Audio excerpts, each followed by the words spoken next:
Hello and welcome to this episode of Dammit Jim's Gun Info. Today I'm going to discuss with you about the Rock Island Armory 1911 TCM A2. What this is a convertible 9mm 1911 that has a swappable barrel right down here with the spring for 22 TCM. Now most 1911s, as you're probably familiar, are in 45 automatic. A little history about the 1911 is John Browning in 1911 designed and manufactured the Colt 1911 in 45 ACP. They had a standard magazine capacity of 7 rounds, and then in 1924 they had an upgrade to the 1911 A1. Now this one runs about $800. Like I said, it's Rock Island Armory. It's made by Armscor in the Philippines. It's a derivative of the U.S. military 1911 A1. It has 100% part compatibility to the U.S. GI. The calibers that they make of this particular firearm are, of course, 45 ACP, 10mm automatic, 40 Smith & Wesson, 38 Super, 9mm, and 22 TCM, which is Tuason Craig MicroMagnum. Okay, this version has a 4 1/4 inch barrel, 5 1/4 pound trigger pull. The finish is that they have out there are blued, parkerized nickel, Patriot brown Cerakote.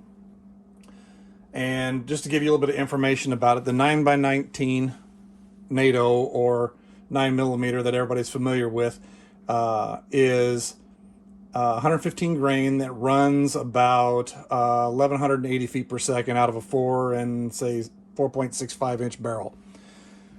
The 22 TCM is a 40 grain projectile that's running, again, its parent case is a 5.56 NATO and it's neck down to 22. It's a 40 grain projectile loaded with a lead nose copper jacket running at about 2070 feet per second, so 2070 feet per second out of a 5-inch barrel.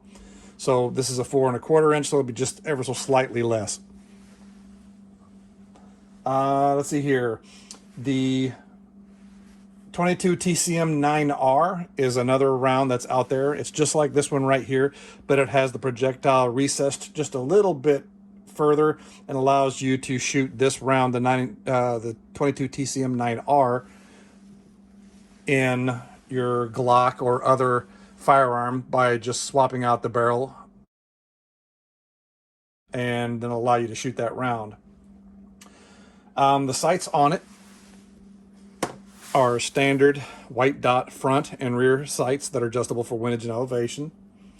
The magazines are stamped sheet metal, as you can see. They have a 17 round magazine capacity. They run about $45 per magazine, and you can use the magazine for 9mm, 38 Super, or the 22 TCM for that. Let's see. Armscor uses the original Colt equipment. They're in the Philippines. Their history, roughly speaking, was that the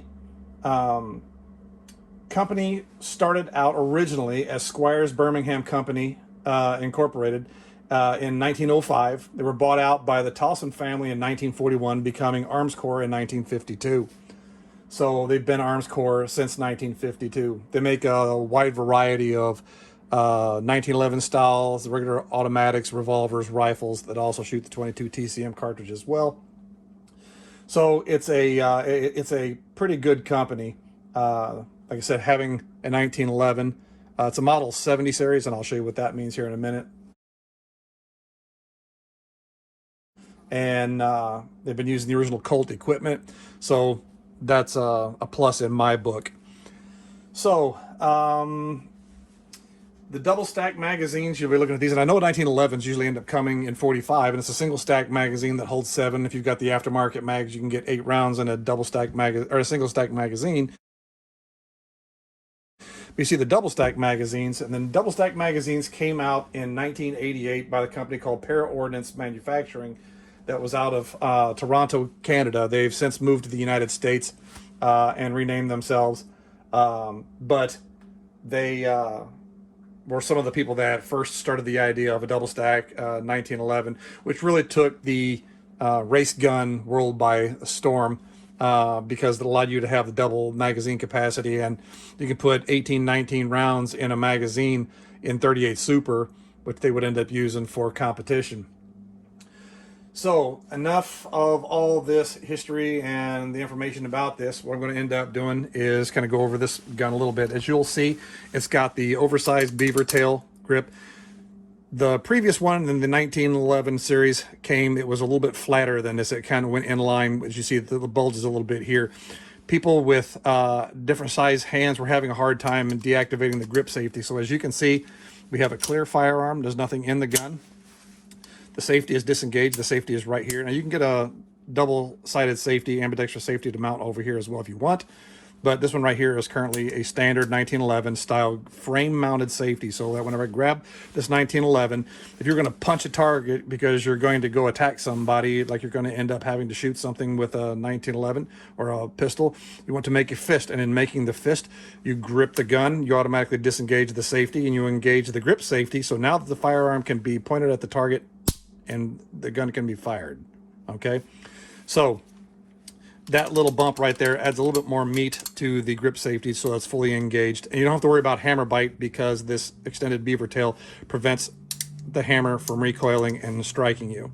Okay, as you can see here on the side, it doesn't cause that, give that the chance to bite you. Okay, now as you can see, the magazine is really wide, so that whenever it comes to the single stack magazine being fed in there, you don't have the problem with 1911s, because you don't need the bevel magazine well to feed the magazine, because it being thin at the top automatically makes it easier to feed this into your automatic. And it's the same thing whenever you end up having bottleneck cartridges, is what I like to call them. When you look at the size of the barrel, the opening itself in the barrel, and you look at the nose of the projectile, it automatically makes it so much easier to feed. You have less of a chance of a feed issue because it's got a small 22 caliber nose of the projectile is actually going into the 5.56 diameter barrel. So as you can see, that seats and sits flush. So now with this, if I don't want to end up shooting 9mm, what I can end up doing is I clear my firearm. I want to change it to 22 TCM. What this is Real Avid makes this barrel bushing little block, and you can see it has the 1911 officers on the side, and it also has the 1911 government on the side. Now the simple little thing is if you look at the front of this, what's different about this 1911 over other 1911s is this has a full-length guide rod. Okay, some people who have 1911s, this guide rod will cause problems because they're not familiar with how to assemble and disassemble it. But it's really simple to end up doing. If you have a 1911, it's a very simple gun. So drop your slide forward, lock your safety and everything after clearing your firearm. So what we do is you pick the appropriate side. So this will be the 1911 government. And so as you can see, this barrel bushing, which is retaining this guide rod guide that keeps the barrel and everything centered. What you do is you simply put the nose of the gun down, push down, and then turn, and you'll hear that pop. That pop was the spring being released. So I let go, and there you go. This released the recoil spring. That's the cap that guides the recoil guide, encapsulates the spring. So now what you end up doing is you disengage the safety. As you slowly start to slide the slide back, you will see right there is a little lip. So once you pull that little lip back, you're going to push on the other side right there. That little pin is what is holding the slide stop in. And then you just align that and push that out. And once you pull that out, this pin comes out. Watch you don't drop it. And then the whole slide now comes off your firearm. So now you've got just the lower receiver with the trigger mechanism and everything in there. Okay? So when you want to end up taking that out, what you'll do here is you'll pull this little thing, rotate it over. This little piece right here is a little bevel on it so that it sits and rides in line with the barrel. Just pull that out. When you pull the spring out the front, set it up here, and you can pull this right off to the side, set that up out of the way. Now you can't get the barrel out unless you move the barrel bushing. So we move the barrel bushing to the other side, and it gently comes right out. Your 1911 has a the pin right here. This causes, whenever the firearm recoils, the slide goes backwards, and as it goes backwards, this pin is cammed down by this mounted in the frame. So what it does is then this cams down slightly, and then it allows the slide to move forward, or the slide to move backwards to eject the old round and move forward and feed a new round in. So pivoting this pivot forward, you move it ever so slightly forward, and it should come right out the front of your 1911. Now you'll notice that there are notches on the top. These are the locking lugs. As you will look inside here, there's are the locking lugs inside that those recess into, and that keeps the slide and it keeps the barrel together as one unit as the weapon is recoiling. Then once the pin is engaged, it cams the pin and the barrel down, unlocking it from the slide, allowing the slide to cycle to the rear, eject the old cartridge, and lock feed a new one into the chamber from the magazine. Okay, so now I want to end up changing it to 22 TCM. So I take my 22 TCM barrel and move that pin forward. As you'll notice, this is belled out to make sure that we have proper fitting, so that slides right in, and you'll hear it, you'll watch it lock right into the locking lugs. Here, lock, click, lock. So now what you'll end up doing is you'll pivot this pin back down. You'll take your recoil guide rod, slide it in, lock it right there. It's just sitting in there right now. Take your barrel bushing, put your barrel bushing, remember it slides right in. There's a little notch on it. That little notch has to go right inside there. And then what you do is you rotate it, and that way it captures it in the slide. So now what you do is you take your spring with the double notch piece right here, you put it on the guide rod and slide it in. Now, holding this all together, I'm going to allow this to move forward so that everything lines up. You line it up with the slide notches on the frame, and everything slides to the rear. You can lock your slide right there if you want to. You can take your pin, make sure that that gets locked all the way to the rear.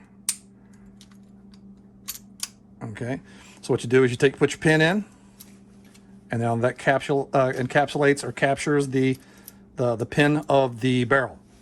Now, like I said, you see that little detent right there. You're going to push against that, push in, and push that in. So it pushes that detent in. There's that little bitty notch on the top of the slide. As you align that, your slide should pop right in. There it is. So now I push this forward, lock the slide safety. So what we do now is then you can take, holding this down, take your recoil spring capture pin. You want to push it in and down. You're going to rotate that until it engages the lip. And then you can take any flat item, like just like a quarter or something like that, and just push down, and then you'll just rotate that until it engages that, and you'll push and here it'll click, and there you go. So now your 1911 has been reassembled. Take the safety off, pull the slide to the rear, let it go forward so you know everything's working right. Take your trigger. All right, so now we have her put back together again, and she is set up to shoot 22 TCM from 9mm. Now to go back to 9mm, you do exactly the opposite of what I just did. You'll take make sure the weapon is clear. You'll lock the safety. You'll put it on the block, depending upon what size firearm you have. Again, these are made by Real Avid. They run about 12 bucks. You can get them from Amazon. Put that barrel down. You'll rotate it clockwise. It'll pop the spring and everything out here, and then you just take everything apart. Put everything back together again with your new barrel and new spring. Make sure you don't get the springs mixed up. And then you can go between 22 TCM or 9mm with the swap of a barrel. Again, the magazines run about 45 bucks a piece. They will hold 17 rounds. They're stamped sheet metal, and they'll use either magazine. Magazine you can use for either caliber, also 38 Super. Now up here we have a holster. I had to do some trimming on it because it was like a 3/4 of an inch longer for this 4 1/4 inch barrel. So what I ended up doing is cut that down a little bit so it's a little bit better fitting. This is a Kydex sheath by Warriorland. I got this off of Amazon for about 28 bucks. Correction, $22. And then I also use the the Black Hawk double stack magazine pouch for the outside the belt, and you can put your magazines in there, and you can carry 2 magazines outside your waistband and have those readily available. So those are the different things that I end up using. This has become my new concealed carry piece. 22 TCM is a mean cartridge as far as performance. This terminal performance is amazing. The amount of incapacitation it will do on a target. So, and it gives you 17 plus 1, so 18 rounds at your disposal. So again, this was a brief overall